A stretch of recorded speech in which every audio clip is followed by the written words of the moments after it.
Let us see how to view the keyframes added to some of the effects properties in Adobe Premiere Pro. So here we have got one clip, and I have added some keyframes to few properties. So to find that out, what you have to do is just click on that clip, and then on the left hand side in the effect controls panel, you will see these effects that have been applied to that specific clip. So I have selected a video and audio clip, so you can see here, and for each type of clip, so it is a video or audio, we have got some effects. For example, for a video we have got this motion effect and opacity and then time remapping.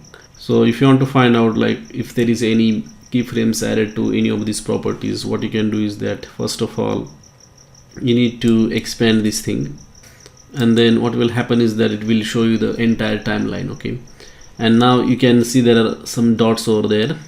So these two dots are there right in front of this motion effect. That means there are some properties for which the keyframes have been added onto this motion effect. So just expand that and then it will show in detail. So you can see right now that these keyframes have been added for this scale effect, scale property.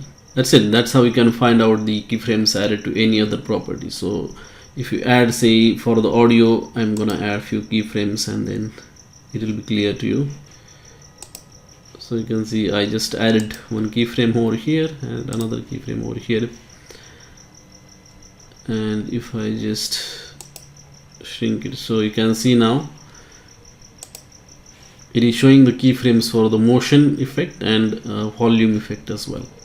All you have to do is just expand that particular effect, and then it will show for which specific property the keyframes have been added. That's it. That's how you can find out the keyframes added to any of the properties or the effect in Adobe Premiere Pro. Thank you for watching.